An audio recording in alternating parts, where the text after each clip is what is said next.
Good morning મિત્રો, આજે આપણે જોવાના છીએ જે અગાઉ આપણે વિરામ ચિહ્નો જોયા હતા ત્યાર પછીના આપણે કે બે વિરામ ચિહ્નો જોયા હતા. એક હતું અલ્પવિરામ અને એક આપણે જોયું હતું પૂર્ણ વિરામ. આજે જોવાના છે અર્ધવિરામ. આનો ઉપયોગ આપણે ક્યારે કરીએ છીએ એ ખાસ જોવું પડશે. અર્ધવિરામ છે એનું સિમ્બોલ જોઈ લો તમે કે પૂર્ણ વિરામ છે, નીચે અલ્પ વિરામ છે. આવી રીતના જે વિરામ ચિહ્ન હોય એને શું કહે છે? અર્ધવિરામ. તો આવું વાક્ય ક્યારે આવે છે? તો જ્યારે કોઈ વાક્યમાં છે આપણે છે થોડું વધારે પણ નહીં, બહુ વધારે પણ નહીં અને બહુ ઓછું પણ નહીં, એવી રીતના થોડો વિરામ લેવાનો હોય ત્યારે આપણે એને અર્ધવિરામ છે એનો ઉપયોગ કરીએ છીએ. કે વધુ અટકવાનું નથી અને પૂર્ણ વિરામ પણ આવવાનું નથી, ત્યારે આપણે જોઈએ અર્ધવિરામ છે એનો ઉપયોગ થાય છે. એક શબ્દનો આપણે યુઝ કરશું અથવા વાક્ય આપીશું એટલે તમને ખ્યાલ આવી જશે. ઉદાહરણ તરીકે, રાજાએ ગુનેગારનો એકરાર સાંભળ્યો.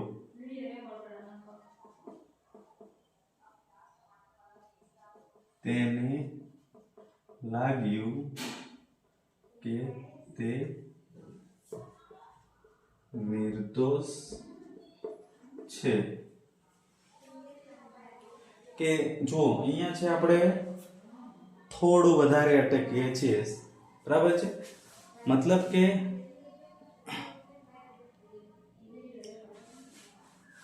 કે અલ્પ વિરામ કરતા થોડું વધુ અને પૂર્ણ વિરામ છે એના કરતા થોડું, ત્યારે છે આપણે અર્ધ વિરામનો ઉપયોગ કરીએ છીએ.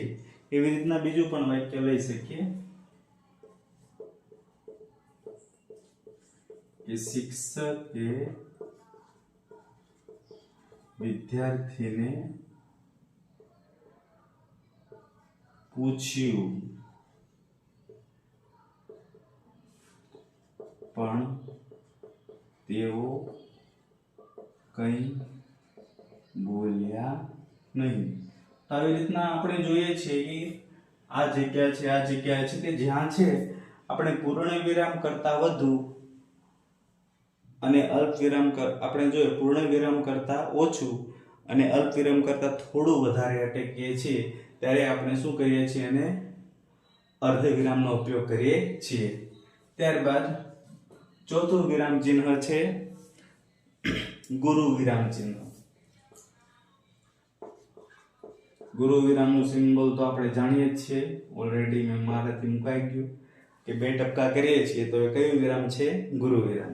હવે ખાસ જોવાનું છે, આમ એક ઉદાહરણ છે હું તમને આપતો જઈશ અને સાથે એનો નિયમ. તો એના 3 નિયમ છે, યાદ રાખવાના છે, A, B અને C. સૌથી પહેલા છે ગુરુ વિરામ ક્યાં વપરાય છે? તો ગણતરી કરવાની હોય છે ત્યારે, કે ગણતરી કરવાની હોય ને ત્યારે. જેમ કે ઉદાહરણ તરીકે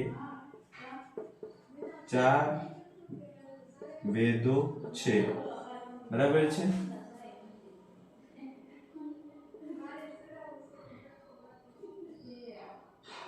ઋગ્વેદ, યજુર્વેદ,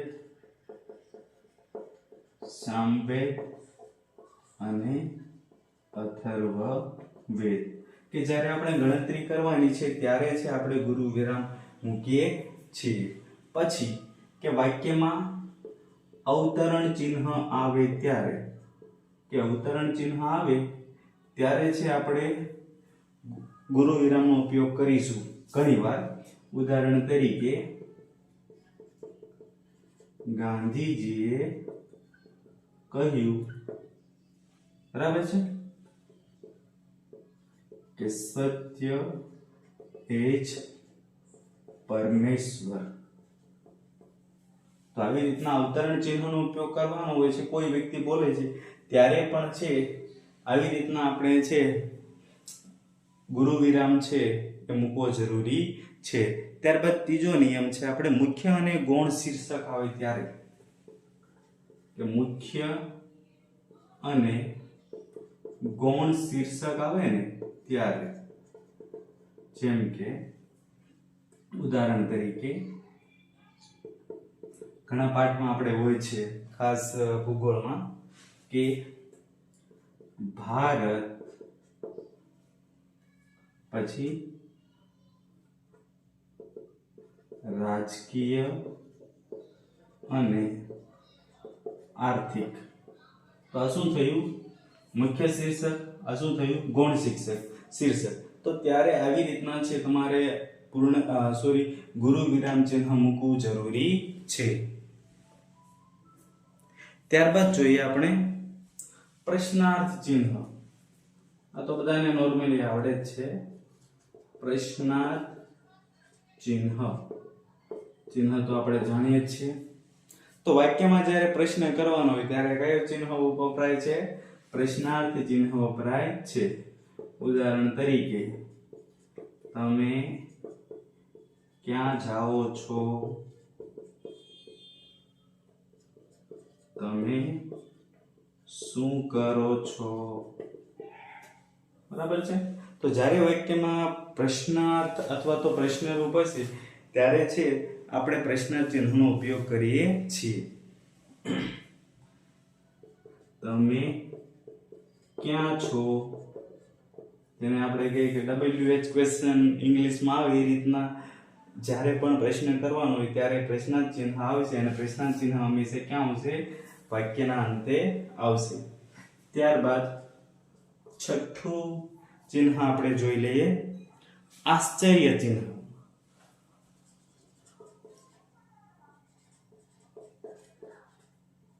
ખાસ અહીંયા યાદ રાખવાનું છે કે આશ્ચર્ય ચિહ્ન ક્યારે વપરાય છે?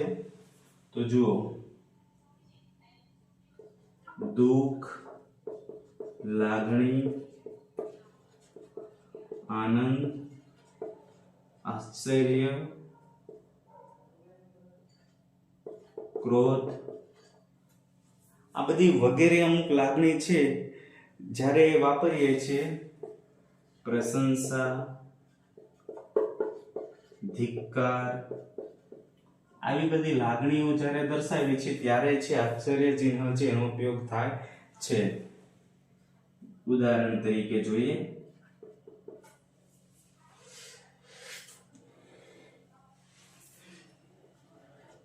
કે અરે રે આ શું થયું? તો દુઃખની લાગણી છે ત્યારે અહીંયા આપણે કયું વિરામ ચિહ્ન વાપર્યું છે? ઉદ્ગાર ચિહ્ન. ઉદ્ગાર ચિહ્ન પણ કહે છે અને આશ્ચર્ય ચિહ્ન પણ કહે છે. બીજું આગળ જોઈએ, કે આનંદની લાગણી. વાહ, કેવા સરસ છે. તો આવી રીતના છે વાક્યની અંદર દુઃખ છે, આનંદ છે, લાગણી છે, આશ્ચર્ય છે, પ્રશંસા છે, ધિક્કાર છે, કે ફટ છે તારી જિંદગીને. તો ફટ છે તારી જિંદગીને, આવી ધિક્કાર વાળા શબ્દો આપણે યુઝ કરીએ છીએ. તેમજ પ્રશંસા વાળા, કે વાહ તમે તો સરસ રીતે પાસ થયા. આશ્ચર્ય, અરે આ શું? અરે રે આ શું થઈ ગયું? તો આવી રીતના છે દુઃખ, આનંદ, આ બધી લાગણીનો આપણે યુઝ કરીએ છીએ ત્યારે આશ્ચર્ય ચિહ્ન છે એને વાપરીએ છીએ. ચલો એકવાર ફરીથી રિપીટ કરી લઈએ, પછી આગળ છે બીજા ચિહ્નો પણ છે હજી આપણી પાસે છે 4 થી 5, એ પણ જોઈ લઈએ. સૌથી પહેલા અર્ધવિરામ. તો જ્યારે વાક્યમાં પૂર્ણ વિરામ કરતા ઓછું અને અલ્પવિરામ કરતા વધારે અટકવાનું ત્યારે આપણે કયું ચિહ્ન વાપરીશું? અર્ધવિરામ. જેમ કે રાજાએ ગુનેગારનો એકરાર સાંભળ્યો, તેને લાગ્યું કે તે નિર્દોષ છે. ત્યારબાદ ગુરુ વિરામ. તો ગુરુ વિરામના 3 નિયમો છે કે ગણતરી કરવા માટે, જેમ કે વેદો 4 છે, ઋગ્વેદ, યજુર્વેદ, સામવેદ અને અથર્વવેદ. અવતરણ ચિહ્નનો ઉપયોગ કરવાનો હોય છે ત્યારે પણ વપરાય છે, જેમ કે ગાંધીજીએ કહ્યું. ખાસ કરીને કહ્યું આવે ત્યારે આવે છે, બીજું કંઈ વધારે તમારે છે આપણે મગજ દોડાવવાની જરૂર નથી. ગાંધીજીએ કહ્યું સત્ય એ જ પરમેશ્વર. પછી મુખ્ય અને ગૌણ શીર્ષક આવે છે ત્યારે, જેમ કે ભારત, રાજકીય અને આર્થિક, તો એમાં મુખ્ય શીર્ષક અને ગૌણ શીર્ષક એક સાથે આવશે ત્યારે પણ છે ગુરુ વિરામ આવશે. પ્રશ્નાર્થ ચિહ્ન તો તમને ખ્યાલ જ છે કે તમે કંઈ પ્રશ્ન કરતા હોય તો સ્વાભાવિક છે વાક્યના અંતે શું આવશે? પ્રશ્નાર્થ ચિહ્ન આવશે. આશ્ચર્ય ચિહ્ન અથવા એનું બીજું નામ છે ઉદ્ગાર ચિહ્ન. તો ઉદ્ગાર ચિહ્ન છે દુઃખ છે, ધિક્કાર છે, આનંદ છે, પ્રશંસા છે, લાગણી છે, આવી બધી બાબતો છે જ્યારે રજૂ કરવાનું હોય ત્યારે છે આપણે ઉદ્ગાર ચિહ્ન વાપરીએ છીએ કે અરે આ શું થયું અથવા આ શું થઈ ગયું, વાહ કેવું સરસ લાગે છે. આવી રીતના જ્યારે શબ્દ વાપરીએ છીએ ત્યારે આશ્ચર્ય ચિહ્ન અથવા ઉદ્ગાર ચિહ્ન યુઝ કરવો જરૂરી છે. ચલો ત્યારબાદ જોઈશું અવતરણ ચિહ્ન. ઘણી જગ્યાએ આપણે અવતરણ ચિહ્ન છે અગાઉ યુઝ કરી લીધા છે, પરંતુ અહીંયા યાદ રાખવાનું છે અવતરણ ચિહ્ન બે પ્રકારના હોય છે. બરાબર છે? આ પ્રશ્ન થતો હોય છે સાહેબ બે પ્રકાર એટલે કયા કયા છે? તો આપણી પાસે અવતરણ ચિહ્ન છે બે પ્રકારના હોય, એકવડું અવતરણ અને બેવડું અવતરણ. કે અવતરણ ચિહ્ન છે એ બે પ્રકારના હોય છે. આ એકવડું અવતરણ અને આ છે બેવડું અવતરણ. હવે અવતરણ જુઓ, આનું એક ખાસ યાદ રાખજો, એક વડું વાપરવું કે બે વડું અવતરણ એના માટે કોઈ ખાસ નિયમો નથી, પરંતુ તમે છે મોટાભાગે આપણે જાણીએ છીએ કે વ્યાખ્યા પૂછાય છે, કોઈ વાક્ય એવું હોય છે કે જેને આપણે હાઇલાઇટ કરવા માંગતા ત્યારે છે એક વડું બેવડું અવતરણ ચિહ્ન છે એ વાપરીએ છીએ. અને એક વડું અવતરણ ચિહ્ન ક્યારે વાપરીએ છીએ? જો બંનેના ઉદાહરણ આપી દો એટલે વધારે ખ્યાલ આવશે. કે એક વડું અવતરણ ચિહ્ન કે ગ્રામ્ય માતા એ ખંડ કાવ્ય છે. કે જેને તમે હાઇલાઇટ કરવા માંગતા હોય કે ભાઈ આ બાબત છે એની ઉપર વધારે ભાર મૂકવા આવતા હોય ત્યારે એક વડું અવતરણ ચિહ્ન વપરાય છે. હવે બેવડું અવતરણ ચિહ્ન ક્યારે વપરાય છે એ જોઈ લઈએ. તો બેવડું અવતરણ ચિહ્ન છે જ્યારે આપણે કોઈ નું વાક્ય લખીએ છીએ કે ગાંધીજીએ કહ્યું ખરા અક્ષર એ અધૂરી કેળવણીની નિશાની છે, તો ત્યારે છે બેવડું અવતરણ ચિહ્ન વાપરી શકીએ છીએ. ખાસ કરીને આ બંને વસ્તુ જોઈ લેશું. જેમ કે તમે એમ પણ કહ્યું કે ભાઈ સત્યના પ્રયોગો એ ગાંધીજીની આત્મકથા છે. તો આવી રીતના કોઈ ટૂંકા વાક્યનું જ્યારે તમે હાઇલાઇટ કરવા માંગશો એટલે કયું શક્ય હોય તો છે એક વડું અવતરણ ચિહ્ન વાપરો તો સારું છે. બાકી કોઈ નિયમ નથી કે તમે એક વડું વાપરો અથવા બેવડું અવતરણ ચિહ્ન વાપરો. ચલો ત્યારબાદ જોઈએ આપણો 8મું ચિહ્ન છે લઘુ રેખા. લઘુ રેખા એટલે આ રેખા છે. ખાસ કરીને લઘુ રેખા ક્યાં વપરાય છે? તો સામાસિક શબ્દો, આ ખાસ યાદ રાખવાનું છે. સામાસિક શબ્દ કે જે શબ્દો એકબીજા સાથે બેસી શકતા, બેવડી જતા હોય એવા શબ્દ. જેમ કે બહુવિજી છે આ શબ્દ માતા પિતા, ઊંચ નીચ, ઊંચ નીચ, બરાબર છે. પછી રાજા પ્રધાન. તો જ્યારે આવા શબ્દો સામાસિક શબ્દો હોય છે જેને આપણે જુદું કરીએ તો પછી એ યોગ્ય નથી લાગતા, ત્યારે છે આપણે આવા જગ્યાએ આ શબ્દ છે અથવા લઘુ રેખા છે એ રાખી શકીએ છીએ અથવા દર્શાવી શકીએ છીએ. લઘુ રેખા ત્યારબાદ છે ગુરુ રેખા.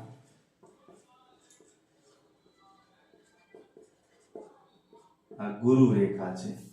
હવે ખાસ ગુરુ રેખા છે એનો નિયમ આપણે સમજી લઈએ.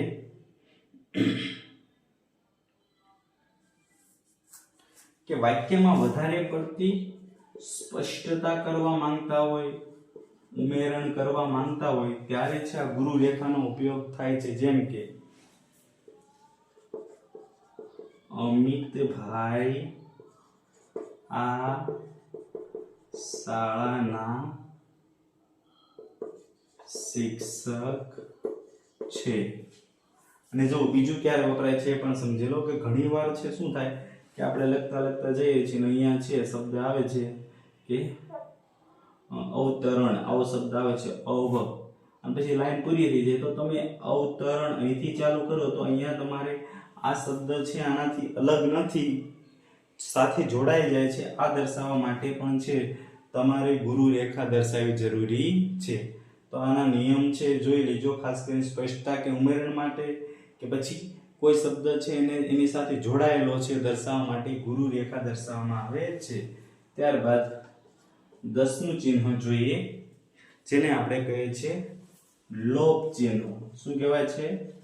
લોપ ચિહ્ન. હવે લોપ એટલે શું? તો લોપનો મતલબ થાય છે અલોપ. અલોપ એટલે કે એમાંથી જે શબ્દ છે ગાયબ થઈ ગયો છે અથવા ગાયબ થઈ રહ્યો. જેમ કે કોઈ ખાસ કરીને લોપ ચિહ્ન છે એ કેવું છે જોઈ લો, એ આવું છે લોપ ચિહ્ન. જેવી રીતના આપણે અલ્પ વિરામ ક્યાં મૂકીએ છીએ? નીચે મૂકીએ છીએ આવી રીતના, એવી રીતના લોપ ચિહ્ન ક્યાં આવશે? ઉપર. પણ લોપ ચિહ્ન મૂકે છે ક્યારે જુઓ તમારે,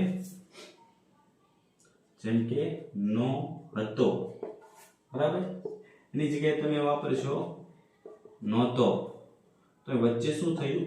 લોપ થયો. તો ત્યાં તમારે લોપ ચિહ્ન વાપરવું પડશે, બરાબર છે. આવી રીતના જ્યારે છે વચ્ચે લોપ થાય કોઈ શબ્દનો ત્યારે છે લોપ ચિહ્ન વાપરવું જરૂરી છે. જેમ કે બીજો શબ્દ છે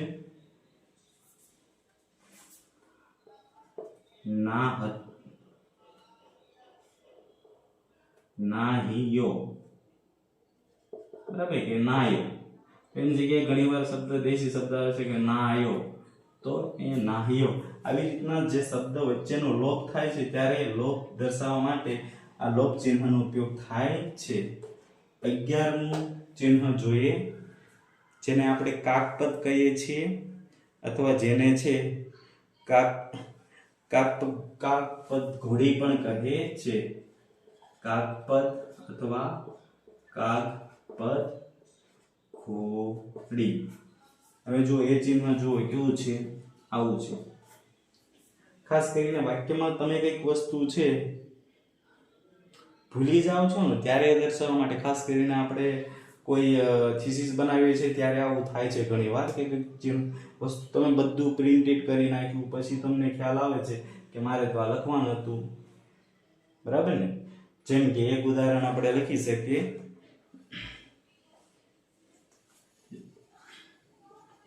આટલું તમે લખી નાખ્યું, જેમ કે પ્રેમ અને યુદ્ધમાં ચાલે છે, મેં એટલું લખ્યું. પછી વાક્ય વાંચ્યું પછી તમને ખબર પડી કે પ્રેમ અને યુદ્ધમાં આ તો મારે બધુંય લખવાનું હતું, તો આ બધુંય છે એ ક્યાં લખશો? ઉપર. પરંતુ અહીંયા ઘોડી મૂકશો, કાકપદ મૂકશો એટલે એનો મતલબ શું થશે કે આને અહીંની વચ્ચે તમારે વાંચવાનું છે. જેમ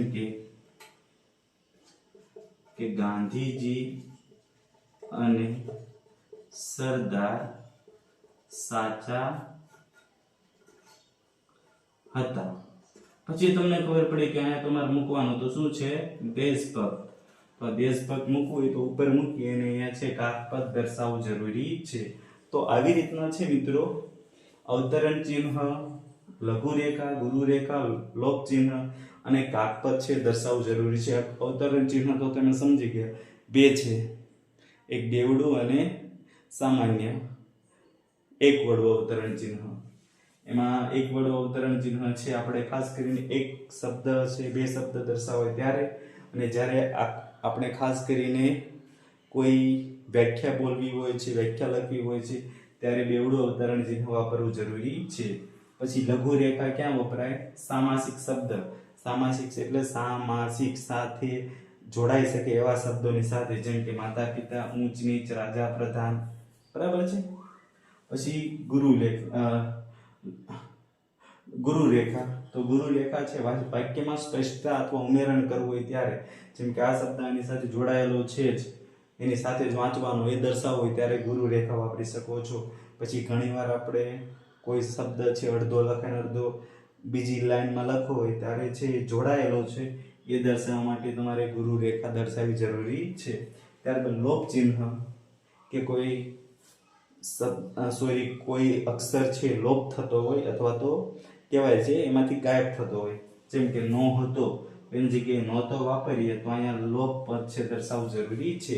ત્યારબાદ કાકપદ. તો કાકપદમાં અહીંયા એક અક્ષર છે, અહીંયા શું છે આખા શબ્દ છે તમે ભૂલી જાઓ તો અહીંયા ભૂલી જવાની વાત છે. બરાબર છે.